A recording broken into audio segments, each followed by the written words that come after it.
Seems to be behaving okay now. RPMs are matching both sides.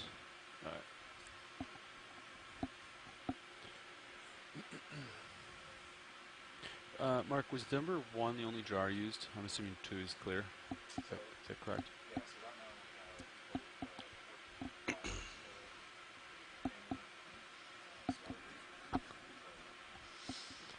have Okay. Just wanted to make sure that jar 2 was clear because we're lined up for it. Okay. Awesome. All right.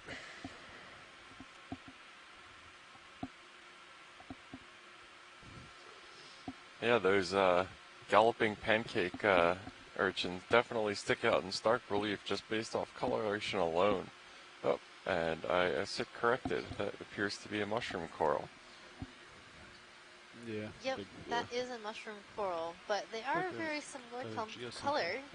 Those pancake urchins are sort of a deep purple, and the pseudoanthomastis mushroom corals are more of a reddish pink color.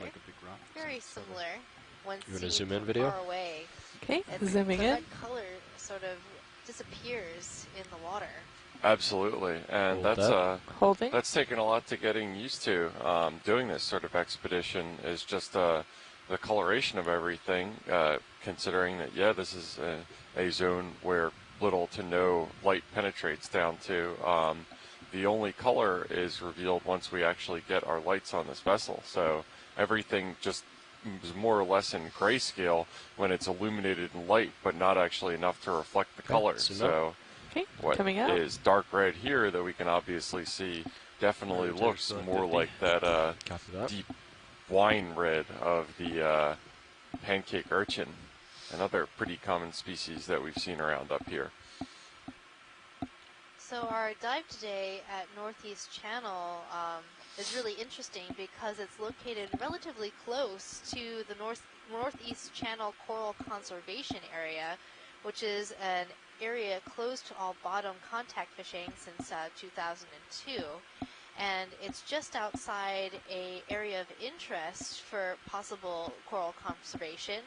And we're hoping to answer some questions about how this area could help conserve our deep sea coral areas just outside the conservation zone. So we were thinking that there might be high density deep sea coral community in this area, and we have seen a number of corals and sponges. So we have answered some questions about what is actually in this area of the ocean, which has as of yet been unexplored. That's right. This is a great census that we did today, going from the floor of that channel up the wall of this submarine plateau, as I've taken to call it, and then we've done a pretty thorough investigation, I think, of the top of the plateau, and we've seen a number of coral species along the way, mushroom corals, paragorgia, bamboo corals, the bonsai bamboo coral, as we know it's called now. So yeah, just kind of it's a little snapshot of the seafloor. It's a long one-track line, of course, but this kind of census information gives the Canadian government and the Canadian public the ability to make an informed decision on whether this area of interest is promoted into a full-scale marine protected area like the Gully Canyon that we dove on a few days ago is.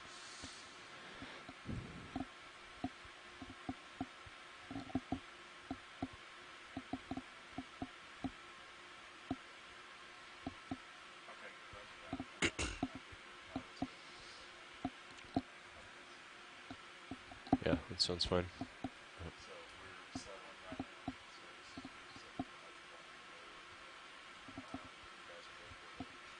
Yep.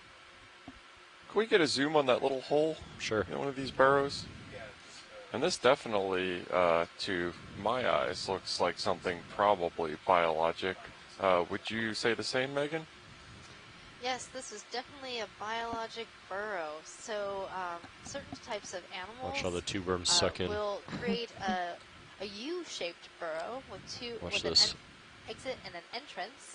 So we're seeing them right next to each other, and the animal will actually live in that middle part, using one side for, popping out and feeding, and the other side Okay, go ahead, for, video. Okay, coming in. the opposite.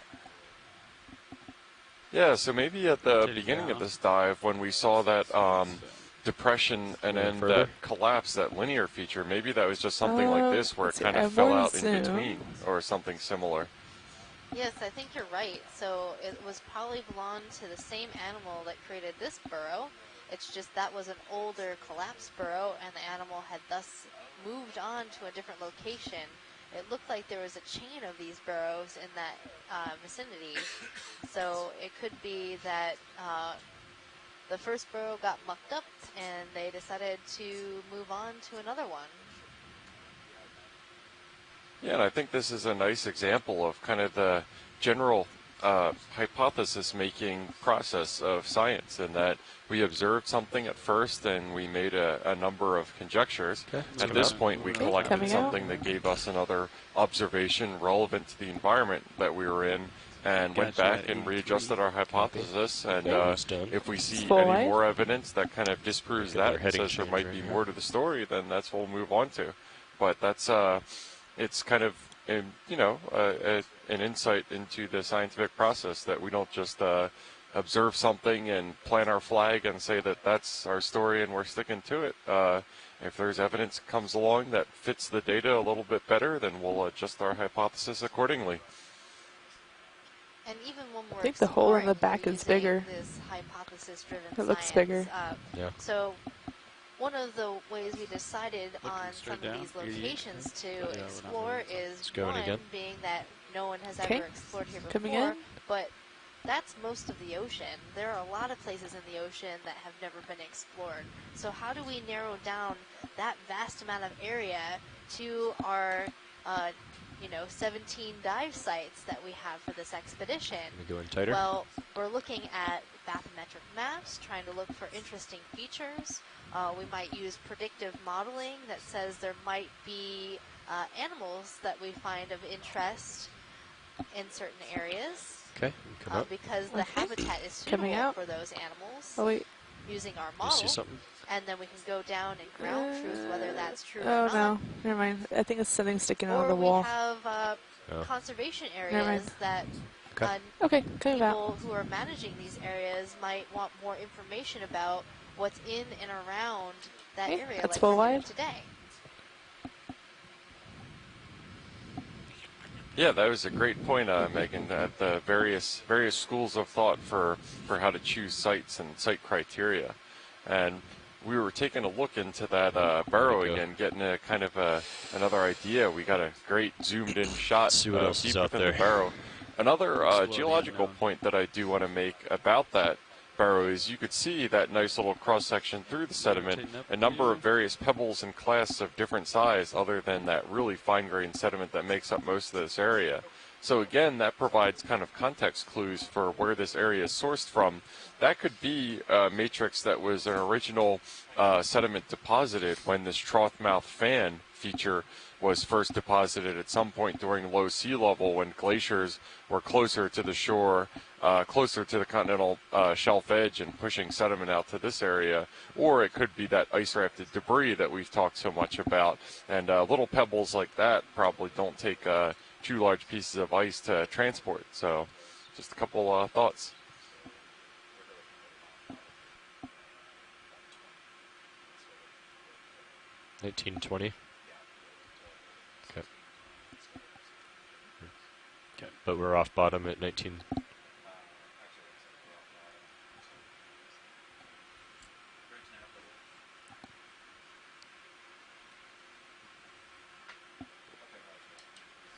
All right, we'll take a zoom here. Okay, we're zooming in on rock. Okay. Holding here. So we're zooming into an interesting rock that has a number of animals on it. We're seeing some encrusting demisponges, some of Yep, those little thanks. marshmallow sponges that we collected earlier with our suction sampler. And then we have some worms Coming that are in more. creating a calcareous type tube on the rock. and you can see the filter feeding appendages of that worm sticking out from the edge of one of these tubes. There's also what appears to be an isopod, or maybe it's an isopod, or it's a polychaete. I think it might be a polychaete worm crawling around on the rock. It's on the left. Okay, Yeah. I see it. So one small rock can make a great habitat for a number of different animals. I saw a snail as well. Yeah, and you mentioned that that's That's calcareous. full zoom. Okay. And that's a good point to maybe throw our chemical oceanography colleagues a bone, and just mention that two of the primary building blocks of tests or Video's clear. Okay, you can come out. body Just as structures, it's starting to walk. hard structures of various marine organisms are calcium carbonate and silica. And so we've Okay, seen that's full wide. silica a fair amount on these glass sponges. As Megan elaborated, the spicules of those sponges are made out of silicate. And then there's also calcium carbonate is the other main builder. And a lot of bivalves or clams or oysters or whatnot that you might think of, those are calcium carbonate shells. All right. And they're also Another the 50. shells of coccolithophores, which are really tiny house-making marine, I'm not sure what genus or any group that they're in or anything like that.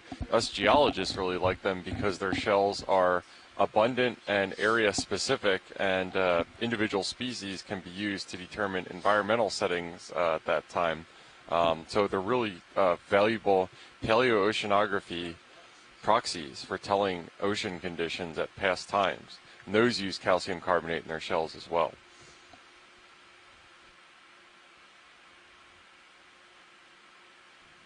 And the material that an organism makes its shell or skeleton out of can limit the rate at which they can grow, depending on how limiting those nutrients and materials are in the deep ocean.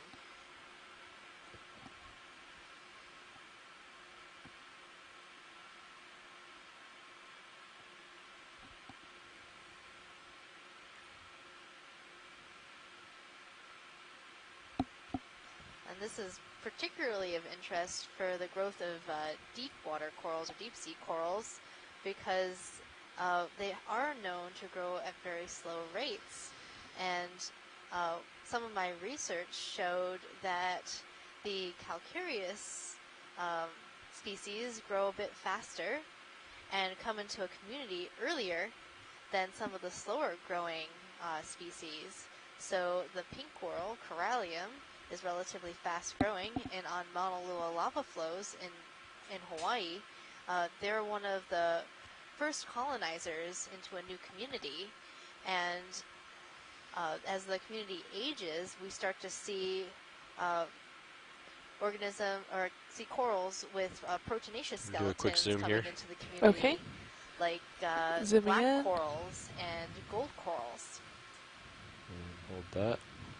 Might be what. I don't know what that is.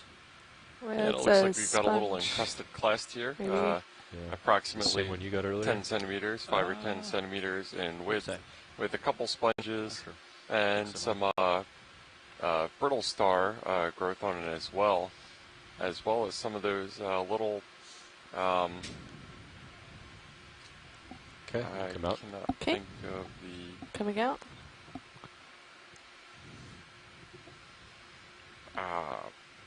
It's full wide. yeah, thingamabobbers on the rock. We saw a lot of them yesterday, the curlicue foraminifera. There we go. Those on there. Sorry, the biology is leaking out the side of my head a Well, that little might bit be. here.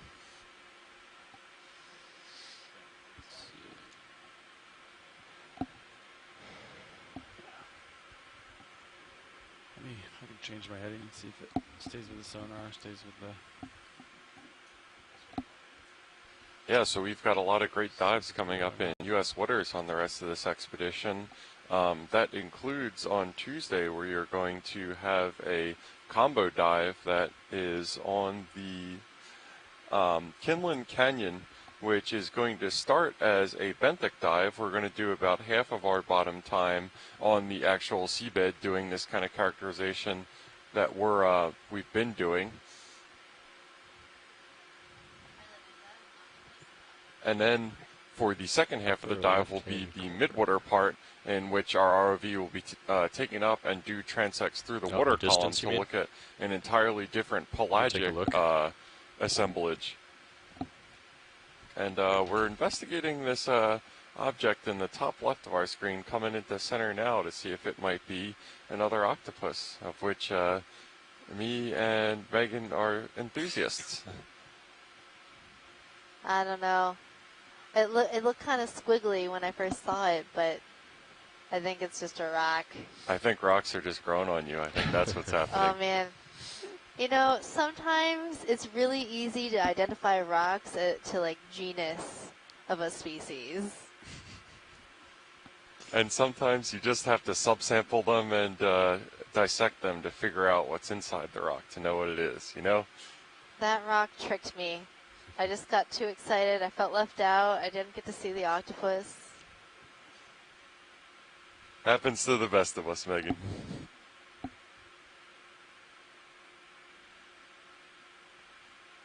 Yep, and wheeling back around to what I was talking about coccolithophores before, Tina in the chat room also mentioned that forams are used for stratal dating, and in that case, strata, which are the individual layers of rocks within a succession, forams that are known to prefer and grow during certain time periods based on temperature, ocean acidity, ocean primary productivity, etc.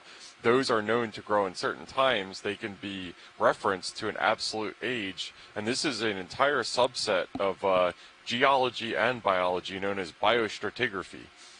And those are what are known as marker species that do not tolerate a wide range of conditions and therefore provide a lot of information about the context that they were living in at that time.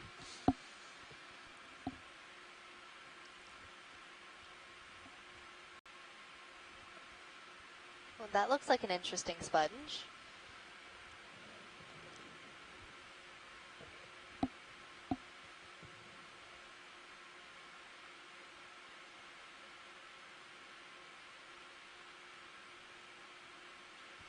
Want to do a partial zoom? Okay. It does, yeah. So this looks like a glass sponge. Would that be correct? Hold that. Yes, I definitely think this is a glass sponge. It might be that same one that we saw earlier that just had 3 tubes. But this one has a little bit more complexity to its form. Maybe we'll get some more feedback from shore. Yeah, it almost looks, that's an extremely complex shape, very, very ruffled. It almost reminds me of a Klein bottle, which is the geometric shape in which it's its topology means that it's entering itself through the side. It's a 3-dimensional version of a Mobius strip. Watch lead, this is Pilot. Go ahead, Pilot. Is this a possible collection? I don't think we'll collect this organism. Okay. Never mind. Yeah, so if this is what I think it is, the Ascanema foliata, similar to what we saw before, foliata sort of sounds like folds, right? That's a good descriptive name for this sponge. Absolutely, and stop me if you've heard this before, but it certainly does look like there's a fair amount of associates on this one as well. I can see some tendrils reaching around the corners of it. Yeah, those are the Going a little arms tighter. of some brittle Okay, stars. coming in. The hold Waving here. as if to say, "Don't forget me, I'm right here." Am I free to zoom, And Pilot? sometimes Yep. when we see Okay, these coming brittle in. stars on corals and the ROV lands nearby, they actually react. That's full zoom. And they'll just jump off the coral or sponge and float down to the bottom to try to run away. Copy that. So is that what looks like just kind of slime growing on the fringes just of go ahead those and bring it sponge? up. Are those organisms, or Okay. is that just sea scum that happened to be blown by the current accumulating on it? I believe that is some sediment. So the animals themselves have little cilia that beat, and they can remove And particles video's clear. from Okay, the come full wide. sponge, so Okay, it doesn't coming get wide. clogged up. And right near the edge, it could be that there's nobody cleaning That's that full wide. area, so Thank you. it's accumulating. So it's like the area in I'll between come your back two and line windshield back up wipers with that you. you just can't get it Come clean up. no matter what. Understood. Just like that.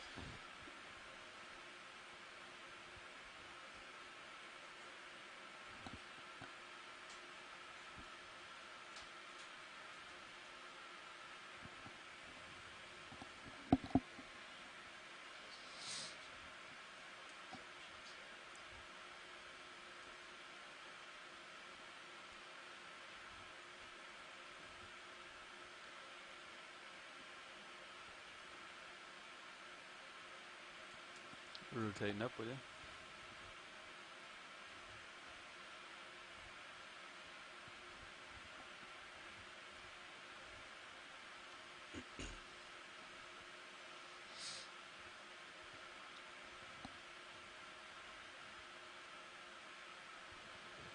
So earlier you were talking about stratigraphy and understanding and dating different layers. I remember reading or learning about using the ratios of different isotopes in order to better understand the layers and how things have changed over the course of history. Do you know anything about that? Yeah, I think what you're referring to there is oxygen isotope fractionation, and I have not brushed up on that recently enough to confidently dig down too much into the details, but I know that broadly speaking, it is a method for looking at the relative weight of oxygen isotopes that get preferentially evaporated into the environment.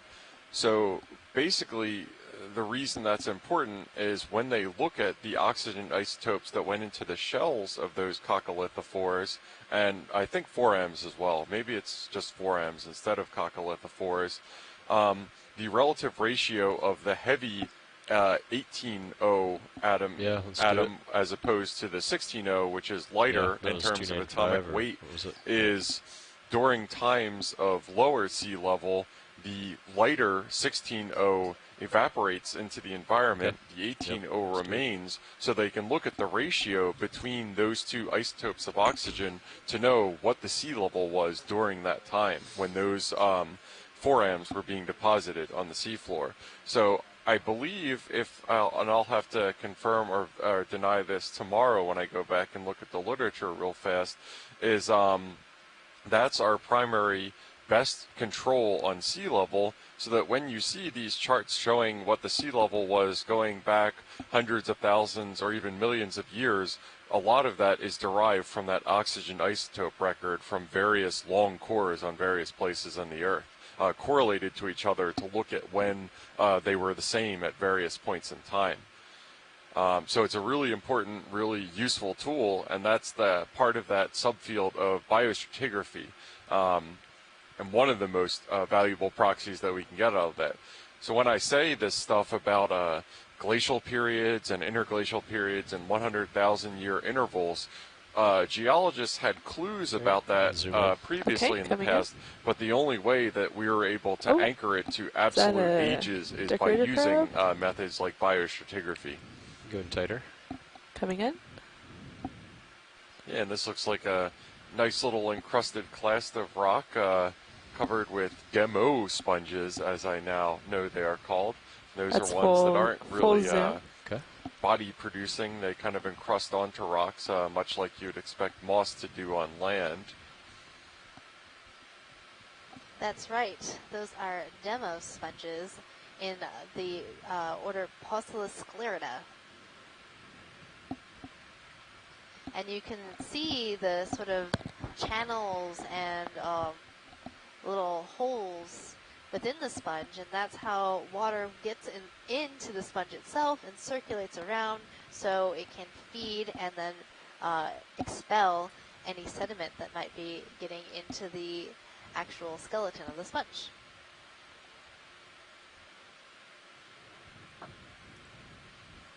This crab is interesting looking, huh?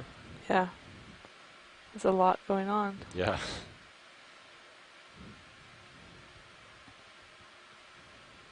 Now, Megan, is that actually an extremely heavily... It is. So that right there in the foreground is just a very heavily sediment-covered something or other, isn't it? I could see its eye, right? Yeah, oh my goodness, it totally tricked me into Wait, thinking you guys didn't it see was that? nothing. I was confused why you weren't commenting on it. I thought it just wasn't that interesting. I thought it was some sticks or like some of these Yeah, me forearm too. I tubes. thought it was moving in the current, and we were just completely fooled. I'm glad, ROV team, I'm glad your eyes are sharper than ours are. Yeah, no, it's actually a crab, and it's doing its job very, very well about blending into this environment. That is outstanding camouflage, and if D2 was a predator right now, I think it might have been fooled too, if not for our ROV crew. Yes, this is a type of carrier crab, and you can see that it has decorated itself with mud and also is carrying behind it with its back legs a sponge and a bryozoan, sort of distracting us into thinking it wasn't something interesting. Boy, Megan, if we were predators, we'd be going hungry tonight.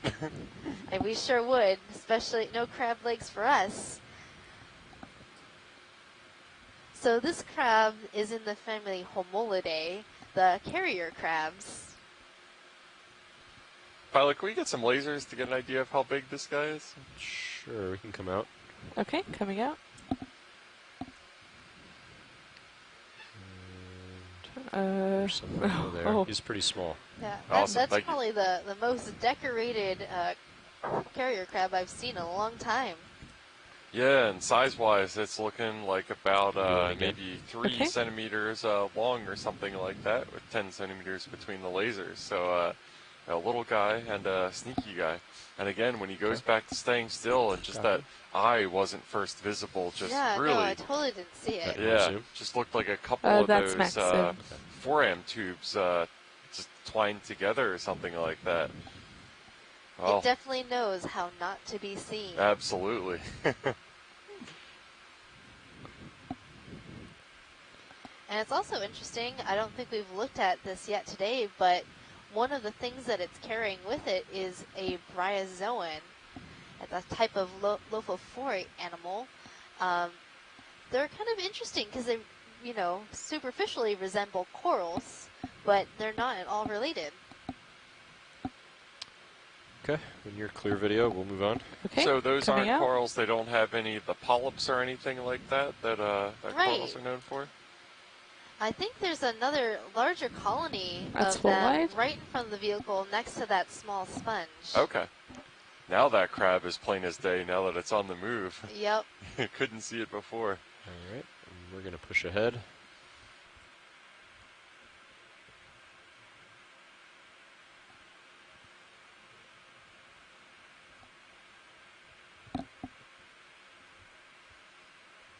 So bryozoans are also filter feeders, just like corals and sponges, and they can retract their body I into think there's an octopus pilot their at the their base their of own that. form. Yeah. So Do a it's quick sort of zoom. like Okay. they live inside these little cells. There's your octopus, Megan. Yay! Thank you, All pilot. right, we got our octopus. Great spot. There's Oh, and all, that is, video like I was chair saying over there. earlier, when the octopus was just kind of next to the rock and not doing a very good job of Its, hiding. like, This one composition has is really found nice. a much better Do spot you wanna for bring the ship hiding. to an easy stop? And another little guy like Take the a one few that we minutes. saw Okay, before, let's come out, about Caitlin. We'll get 20 closer. centimeters Sounds on good. the edge, and just absolutely underneath that rock, hiding from any predators that may be looking for it. It's Octopus Sunday. I'm super excited, if you can't tell. Yeah, and last time I could just say this is an octopus and some just generic octopus facts. Megan, maybe you can lay on some more details about this particular octopus that I Try could the not bring to headlights bear. when we get down. So, does this octopus look like the one you saw earlier? It does. It looks very similar, coloration and everything. Thanks. So, I believe Tina in the chat room pointed out that that octopus you saw earlier was likely Granulodone. So I'm thinking that this might be the same genus of octopus that we're seeing. It has a very beautiful white-purple color. And also have noticed this general rock has quite a festooning of mushroom coral on it, too. It is. It's a small forest of mushrooms. And I should assume this goes without saying, but this is quite a sizable rock on top of here. Sounds good. So this would be something that if this nice. is the original glacial trough mouth fan material that was deposited out in front of the glacier that would have been offshore of here during low sea level, that this would be a glacial erratic, which is just another way of saying a big rock that a glacier moved. So these Can I mushroom come in corals a can little actually bit and bud frame off up the and rock? produce Hold on smaller 1 second. corals, Okay. sister corals. So if we were to zoom in, you might see around the base of these larger go ahead. corals, Okay. really small ones Gonna that are like frame up one, the maybe rock. two polyps. Copy. This rock also has a number of interesting sponges. We have the encrusting demasponge that we've seen Okay. When you're clear, Caitlin, we can zoom in on tighter. other rocks. And Okay. then Ready on the to side, zoom there's in a on leafy, octopus. sort of yellow tinged kind of sponge. And then Okay, go there is a more even leafier salad-like Yeah, sponge. our ruffle sponge. Ruffle sponge, yes. And we also see one of those patriotic polychaete worms below our octopus, I believe. Do you remember that that is called a scale worm? It's called a scale worm because it has numerous scales over its back. It provides some protection. Okay, gonna come on in Sure. a little bit Yeah, more. this octopus is just cool as a cucumber, just upside down and entirely minding its own business as we get a great look at it. It definitely appears to be, it looks like its eyes are closed. Could this octopus be sleeping? It might be taking a nap. It probably thinks that this is a great spot to hide from. Oh no, it's a female octopus. Oh, there's it's eggs brooding there. her Oh, there are eggs. eggs. Oh. That's Wow, what she's doing. cool. Oh, I see them now. So that's in between the rock and the octopus. Oh, that's a really great observation. So female octopuses will stay with their eggs until they hatch, and unfortunately then she will pass away. It's a very sad life for the octopuses. They're one of the smartest invertebrates in the world, I know I'm and well they live relatively behind you short now, but- lives. We got some time. Everything look okay? Yeah. Okay. Yeah, and that definitely makes sense why the octopus is stationary and probably not moving, because that's her goal in life now at this point, right? Is to ensure that the next generation of octopi that we can Yeah. see come out into the world. Yeah. Or June. I That's think it was, right. Was it the So June she's cruise? gently moving water across her eggs to keep them oxygenated. That way, more of her young will survive until hatching. That's been 2 dives now that we've had really excellent conclusions around an let's come octopi. out. Okay. That's, can't ask for much more than that.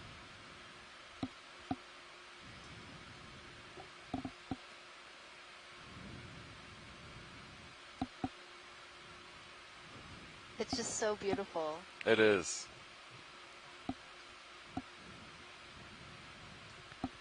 And I believe it's Caitlin Bailey on the video station who gave us that great nice zoom that spotted the egg pouch there. Very cool. Okay. Let's go ahead and come out when you're Cool. ready. Okay, coming out. It's Yeah, a good so spot female for her. octopuses will often brood their eggs in small caves or divots underneath rocks, Thanks. like this one is doing, because it Cool. provides That's some full wide. protection Okay. for her while she waits for her young to be born. Absolutely. This looks like just about the safest place that you could find on this relatively exposed area. Okay, I gotta push ahead, Caitlin. Sounds good. And lower lights are clear too. Okay. Well, thank you, Octopus, for showing us your home. We'll see you later.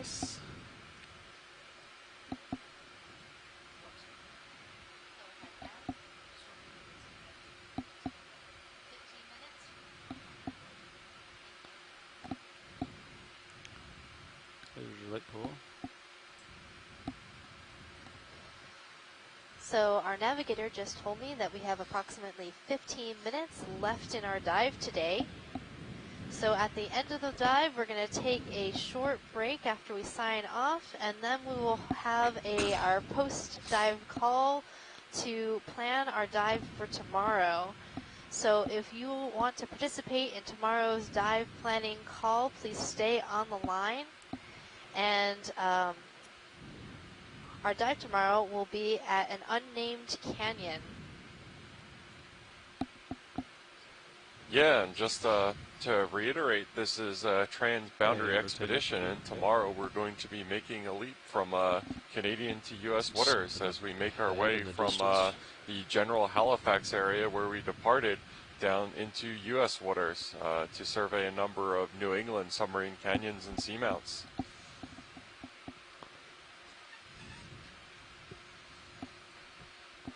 And we can only hope that there are as many spectacular cephalopods and corals and anemones and everything else that we've seen, such as on the dive today.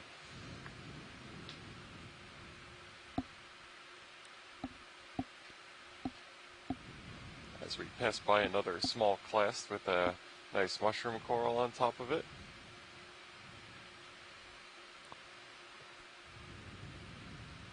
So tomorrow's dive is going to be inside a minor canyon very close to the Kinlan Canyon that we'll explore on Tuesday. And it's likely that we'll see some Lophelia pertusa mounds in that area, which often host a wide array of associated organisms with the coral. So Lophelia pertusa is a type of scleractinian coral, meaning it's a hard coral producing a calcium skeleton. Yeah, and if I recall correctly, those Lophelia, that's another one of those foundation species in these deep sea environments that provide a lot of shelter and secondary habitation for a lot of the organisms that form these productive and diverse deep sea communities. Yes, and Lophelia and Oculina can create very large coral mounds, with the coral growing more and more on top of itself in the similar way that shallow water coral reefs expand their colonies yeah, over do 30 time. meters. But what makes it really interesting is that That'll take 5 Lophelia minutes, is and 5 sort minutes of to settle a out. zigzag I'll do 30. branching kind of coral, creating a lot of small spaces for small invertebrates and maybe juvenile fishes to find refuge.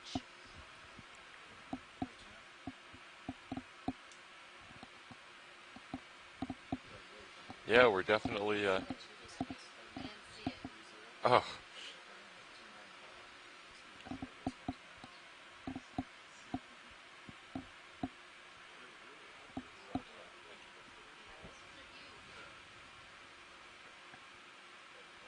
Sorry, Tina, just saw your message looking for that tube anemone. I just missed it, and they're not as obvious as the ones that we were seeing yesterday.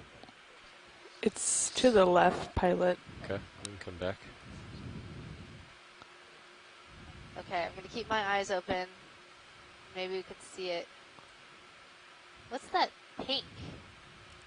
Is that one of the I don't know what it fish? is. We can zoom in. Is that a fish? Coming in? I think it's a coral. Nope, it is not. That is a coral. Yeah. Oh, it's like a stoloniferous coral growing on a pebble. That's cool. I don't think we saw that yet today.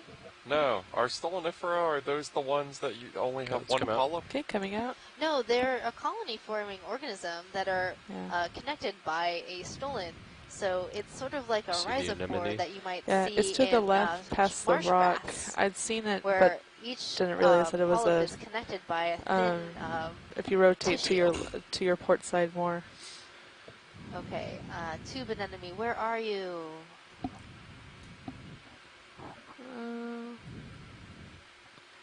It's like big and orange. Just going off my I'm not port side. seeing it. Copy. Now where am I? There it is. Oh, there we go. Is that it? Yes, No, that's that's- it. Wait, is that a zoom tube in? anemone? Yeah, zoom You're in like- on this just turn your thing head. right in the middle of the screen. That sort of gray, How much pink more do we have one. left? We could let it No, the go one on the another bottom is minute or that something soft and then stop coral. The orange one is a Venus flytrap Yeah. anemone, and then I'm thinking maybe this sort of gray, maybe that's a rock. Oh, is this not it? This is not it? Watch No, your... it's not that. Oh. That's an anemone, but Oops. not a tube anemone. Oh. Oh. Okay. But close. That's Okay. what I thought it was. Oops. Okay. Yeah, the tube anemones have a row of tentacles around the outside of the disc, and then a central row of tentacles on the inside of the disc, Double- very close to double the decker mouth. anemone.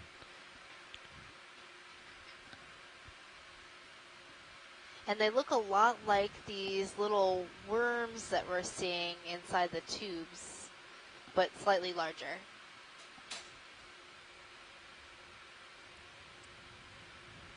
And I think we're definitely scouring every corner now when we see a large rock, hoping to see another octopi. Yeah, that was a really cool rock too. I mean, just covered in sponges and corals. So if this area had more hard substrate, I wouldn't doubt that it would just be a high density community full of corals and sponges, because every large rock we've seen has been almost completely covered with some sort of sponge or coral. Yeah, so it would seem like the limiting cookbook in I'm the heading recipe back to for life here would 295. be the cover and substrate Which I available. think is direction of movement. Interesting. Okay. Well, and it's not that there isn't a lot of life down Yeah, we'll just here. keep it going. Yeah. There's probably even more animals in the sediment. So if we were to take a box core of this area, we could probably find tons of small invertebrates in the sand here. It's just that we have this need to see these coral and sponge communities, and without hard substrate, you're not going to see that many of them.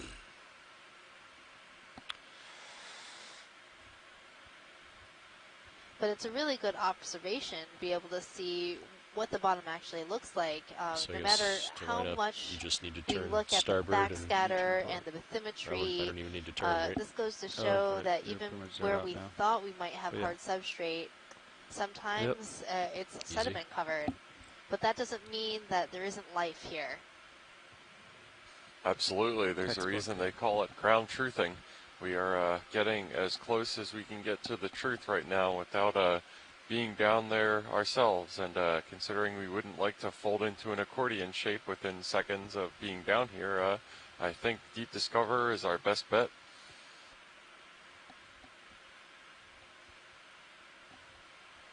So what we're looking for with the tube anemone is an animal that is a little bit larger than these worms that we're seeing, and they're more of a purple-violet color.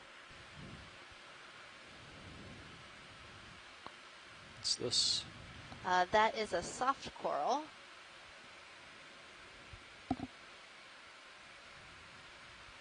There's I'm thinking these something soft corals round are and white at the on bottom. small pebbles just went or off screen. rocks. Yeah. That's what they're using as substrate. Yeah, I think it seems that way. I'd be curious to know if, like, soft corals like this one There it and is. anthomastus corals, the mushroom corals, sponge or can something. move their base. I'm not like sure the what color anemones that can.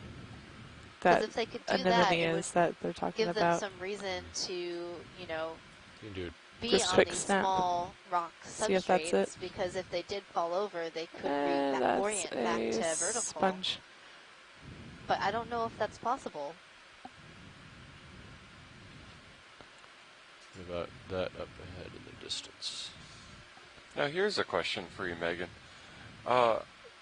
given that we've seen this area, It looks that branched. the limiting factor for hard substrate animals is amount of available substrate, do scientists and biologists ever do experiments where they intentionally create substrate in this environment and then come back a number of years later and see how it's been colonized?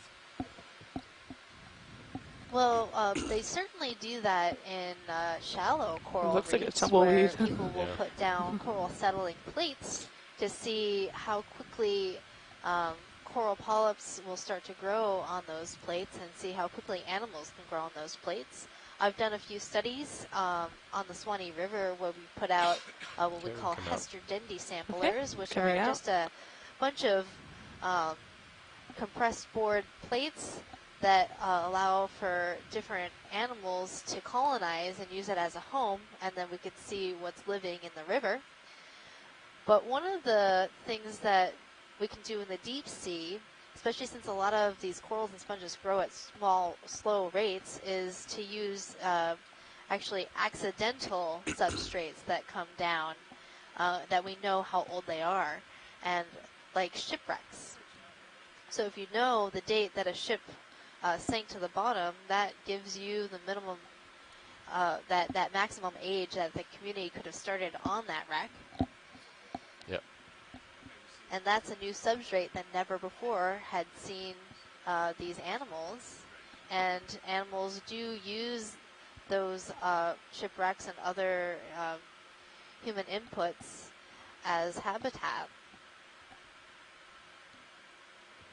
Yeah, that totally makes sense.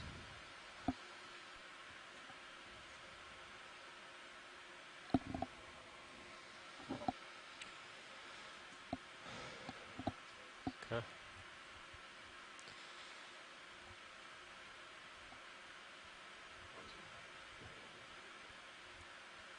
Go ahead, Nav.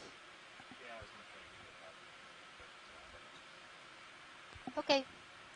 You're clear to go ahead and stow swing arms and stuff if you want. Understood. So it looks like this is going to be our final look at the bottom here before we end our dive. I'm still keeping my eye out for those Cereanthids. Trying to see, looking for purple tentacles, relatively small.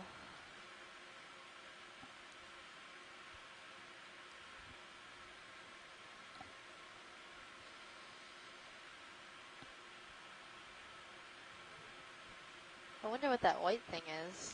Take a look. It looks like a bivalve shell. Oh, it might be. It's very bright. I have a feeling it's not alive. Yeah, hopefully it's not human produced either.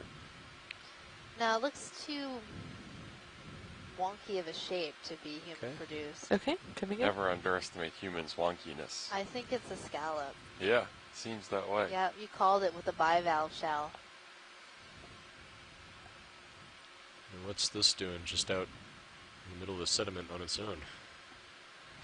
Yeah, I think this might be another example of things that were transported by either ice rafted debris in an iceberg or from a glacial outburst flood of the variety that formed this whole entire structure that is sourced from a glacial trough mouth fan, where the trough was that depression going all the way across the continental shelf. The mouth is referring to seaward of that trough, Just wanted to give and then the the fan scientists a better refers view. to kind of the radial shape of a thick fan of sediment that comes off of the ice, the glacial trough, as flood after flood of sediment off of that glacier accumulates into a wedge. We'll come up. Okay. Okay, coming out. All right. All right. So I'll come up off the bottom a bit. Yeah. Formation and then push And up. I think on that note, I believe we are going to be departing the seafloor and Sounds wrapping up dive number 4 on Deep Connections 1905 Leg 2. Submarine canyons and seamounts. We are in the Northeast Channel dive site and taking off bottom. If you are interested in planning and putting input into the get my dive head in. tomorrow, which is going to be on an unnamed U.S. waters canyon. We will Why don't we reconvene come up and with be more on the meters line in about information? 10 minutes. Otherwise, if you're joining us, I hope you guys really enjoyed the dive. We had a lot of fun today. This is Jeff O'Belts, your geology lead, signing off. And this is Megan Putz, your biology lead, signing off.